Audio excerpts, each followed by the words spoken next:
Welcome back to this channel. Ya, ketemu lagi dengan saya di sini. Pada kali ini sesuai dengan judulnya, saya akan membahas tentang 5 kata jangan untuk menghadapi masa depan. Ya, memang kenapa dengan masa depan? Karena di masa depan itu tentunya akan ada banyak masalah lagi. Dan ketika kita melihat sekarang saja kita sedang menghadapi yang namanya pandemi COVID-19. Nah, kemarin kita ada yang bilang bahwa mari kita perangi, lalu sekarang mari kita bersahabat dengan COVID-19. What? Ya, kita mungkin berpikir bahwa wah, ini sudah aneh. Pertama dimusuhi, diperangi, lalu kemudian kita bersahabat. Kenapa ya? Nah, ini akan kita bahas pada kali ini. Dan semoga 5 kata jangan ini pun bisa dipakai untuk mempelajari masa depan. Ikuti terus. Oke, yang pertama, jangan anggap enteng dirimu. Nah, kenapa? Karena memang kita seringkali menganggap enteng diri kita sendiri. Kita menganggap bahwa, wah saya nggak bisa. Kenapa? Saya nggak punya pengalaman di situ. Saya nggak bisa. Kalau misalnya dilihat siapa saya benar-benar nggak punya ilmu apa-apa tentang itu. Saya nggak tahu hal itu sama sekali. Nah, ketika kita seperti itu, kita berarti menutup kemungkinan supaya kita jadi bisa. Nah, boleh seperti itu, sebaiknya jangan. Karena apa? Ketika kita menutup kemungkinan menjadi bisa, kita akan rugi. Karena berarti ada kemungkinan sebenarnya kita akan bisa menghadapinya. Ada kemungkinan kita bisa, ada kemungkinan tidak. Nah, kalau kita tidak mencoba, kita tidak akan pernah tahu apakah kita bisa atau tidak. Dan kita seringkali tidak mau mencoba. Karena apa? Kita berpikir kita tidak bisa. Nah, rugi kan? Padahal kemungkinan jangan-jangan kita yang andal di situ. Wah, sangat rugi diri kita sendiri kalau kita menganggap remeh diri kita. Yang kedua, fokus.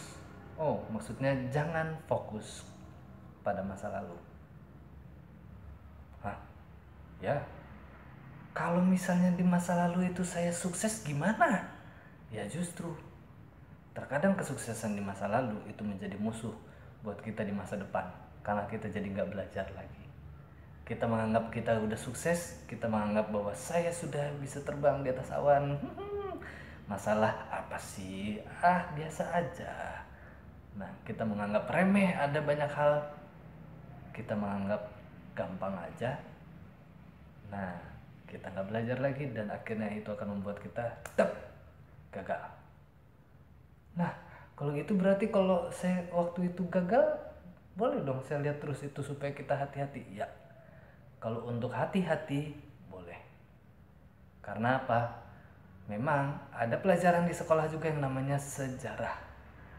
Nah, tapi ingat, pelajaran itu dipelajari, bukan difokuskan. Nah, ketika kita fokus pada masa lalu, kita hanya melihat ada keberhasilan. Oke, kalau keberhasilan kita bilang, wah saya sukses waktu itu. Lalu masa depan gimana? Nggak usah banyak cerita. Nah, kalau misalnya gagal, apalagi kita sukses aja bahaya kalau kita lihat terus. Apalagi kalau kita gagal, kita jadi nggak berani ngapa-ngapain. Misalkan, wah jangan suruh saya hadapi yang masalah seperti ini. Kenapa? Saya nggak mau membawa kamu dalam masalah. Karena waktu itu saya coba menghadapinya dan gagal. Nah, ketika kita pernah menghadapi kegagalan, bukan berarti kita selamanya gagal. Setiap penemu-penemu itu nggak pernah menemukan sekali percobaan dan berhasil. Tidak, mereka menghadapi ribuan kegagalan. Tapi mereka hadapi dan mereka lanjut terus, mencoba terus, tidak pernah berhenti. Artinya apa? Mereka tidak fokus pada kegagalan mereka, mereka juga tidak fokus pada keberhasilan mereka di masa lalu. Mereka tidak fokus pada masa lalu, mereka fokus pada apa yang akan dihadapi masa depan. Dan mereka menciptakan sesuatu yang baru.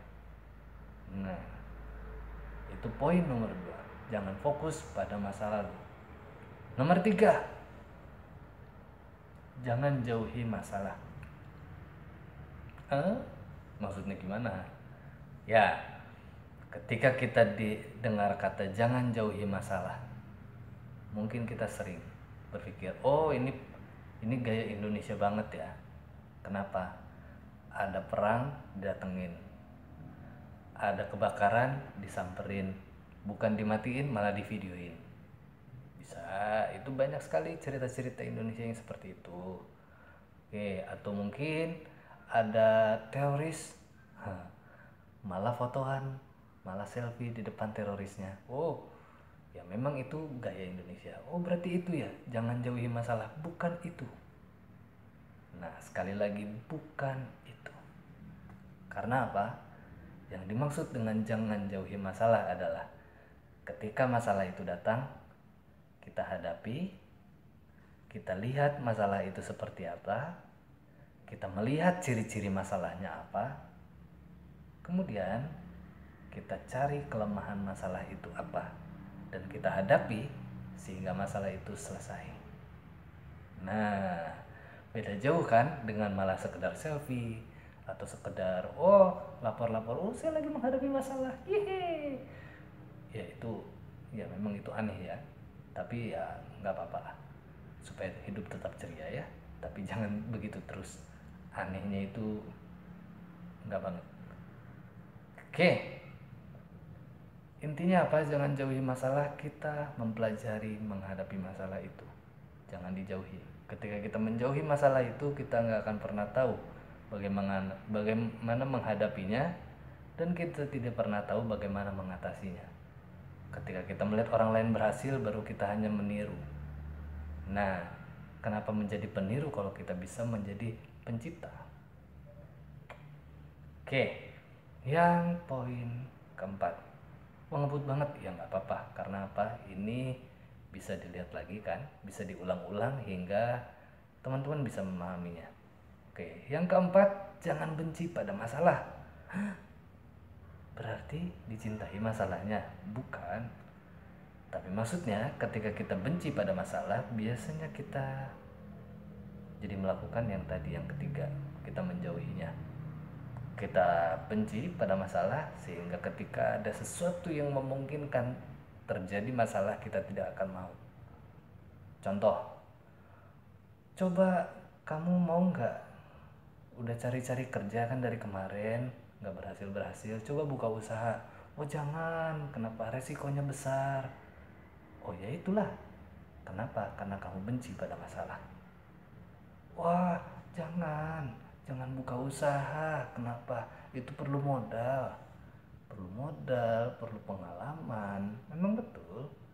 Lalu ada resikonya, kalau gagal gimana? Oh iya, memang itu resiko yang harus dihadapi. Nah, karena kita benci pada masalah, kita tidak pernah mencoba membuka usaha sendiri, dan kita hanya selalu bekerja pada orang. Oke, memang itu masalah? Bukan. Nggak apa-apa kalau memang kita terus mau bekerja pada orang. Tapi itu menjadi masalah ketika apa? Kita sebenarnya sudah munculkan ide dalam pikiran kita tentang membuka suatu tempat kerja yang baru, namun kita mengurungkan ide itu karena kita berpikir bahaya, resikonya saya tidak mau menghadapinya. Ketika nanti muncul resiko itu, saya nggak mau menghadapi resiko seperti itu. Nah, sayang kan? Padahal mungkin lapangan kerja yang kamu buat bisa membantu pemerintah, bisa membantu dirimu sendiri. Pemerintah mungkin terbantu dalam sisi ekonomi, Anda mungkin bisa menjadi sangat kaya. Kenapa enggak? Oke, kemudian itu tadi poin yang keempat, jangan benci pada masalah. Poin yang kelima inilah yang paling saya fokuskan. Jangan bersandar pada pengertianmu sendiri. Nah, di sini saya juga masih meminta untuk video ini juga banyak yang memberikan komentar. Karena apa? Ini adalah hal-hal yang saya tahu. Nah, mungkin teman-teman di luar sana ada melihat banyak juga jangan-jangan yang lainnya, atau mungkin bahkan dari jangan yang saya tadi itu sebenarnya ada yang boleh, justru harus. Ya silakan berikan komentar, dan itu akan menjadi bahan pertimbangan saya ke depannya. Nah, yang kelima ini adalah jangan bersandar pada pengertian sendiri. Nah, ketika kita bersandar pada pengertian kita sendiri, artinya apa? Kita menutup diri dari yang namanya kritik dan saran. Wah, ya nih kalau kritik tuh menyakitkan hati. Orang tuh kalau mengkritik tuh aduh enak banget, mereka ngomong aja seenak bibir mereka aja tanpa memberikan solusi. Betul memang, tapi kita jangan benci kritiknya. Karena apa? Kritik bisa dipakai untuk belajar. Nah, itu hanya tergantung dari pikiran kita yang positif atau negatif. Masa sih? Ya. Karena apa? Antara kritikan atau pujian itu dua-duanya persis. Saya ulangin ya, antara kritikan dan pujian itu dua-duanya persis. Tergantung pikiran Anda. Saya contohkan seperti ini. Ketika saya membuat video seperti ini, dan mungkin ada yang membahas bahasa saya yang terlalu bagaimana, atau mungkin bahasa saya yang rumit, tidak dimengerti orang banyak, mungkin ada yang mengkritik, wah kamu kan orangnya pintar berbahasa, kok kamu pakai bahasa yang seperti itu? Itu kritik, tapi itu juga pujian. Karena apa? Dengan kata lain dia bilang, kok kamu melakukan yang seperti ini, kamu kan bisa lebih hebat dari ini. Pujian kan? Tapi itu bisa menyakitkan. Karena apa? Saya sudah mencoba melakukan yang terbaik yang saya bisa, masih dikritik juga, masih diomongin bahasa saya. Hello, saya membahasnya konten itu yang kamu lihat, kenapa kamu bahas bahasa saya? Ya, kalau kamu benci pada kritikan, itu yang kamu lihat. Tapi kalau menganggap kritikan sebagai pujian, itu yang bisa dilihat bahwa kamu kenapa melakukan seperti itu, kamu bisa melakukan yang lebih bagus. Oke. Kemudian pujian itu sendiri pun bisa menjadi jelek pada kita ketika kita berpikiran negatif. Karena apa? Misalkan, wah hebat ya, kamu bisa menciptakan lagu. Karena memang ada konten-konten saya yang sebelumnya itu lagu-lagu ciptaan saya sendiri, lalu ada orang memuji saya, wah hebat ya kamu bisa menciptakan lagu. Itu memang pujian. Tapi bisa juga dengan kata lain, saya nggak nyangka kalau kamu ternyata otaknya bisa nyampe situ. Saya kira kamu ya begitu-gitu aja, bodoh.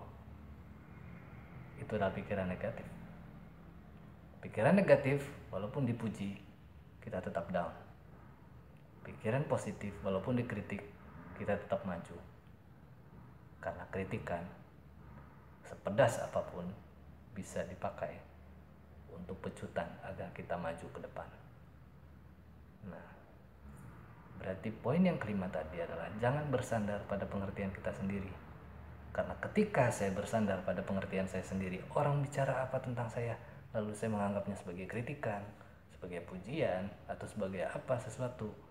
Ketika ada yang menanggapinya lain, mungkin itu masukan baru buat saya.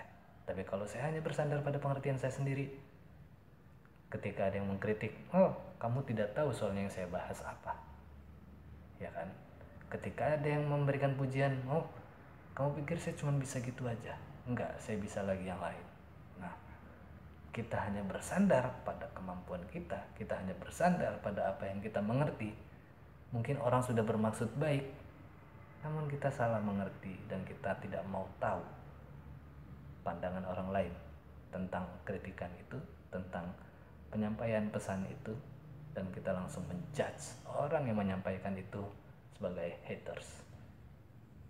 Nah, teman datang dengan kritikan, musuh datang dengan jilatan. Hati-hati. Jika ada pertanyaan, boleh juga masukkan dalam kolom komentar. Jika ada komentar yang bisa memberikan kritikan ataupun pesan, saran yang lain, silakan juga di komentar. Dan masih ditunggu juga buat yang belum subscribe, silakan subscribe. Bantu saya juga untuk selalu bersemangat membangun lagi channel ini. Jika Anda merasa bahwa ini kata-kata motivasi, silakan subscribe, komen, di like, dan di share. Ketika ini hanya menjadi provokasi buat Anda, dan itu malah menjatuhkan mental Anda, jangan share lagi sama yang lain. Itu hanya untuk Anda. Ya, pesan dari saya adalah ketika ini membangun, share-lah sebanyak-banyaknya supaya banyak yang mengalami bangunan yang sama. Saya Titus Theophilus, terima kasih banyak.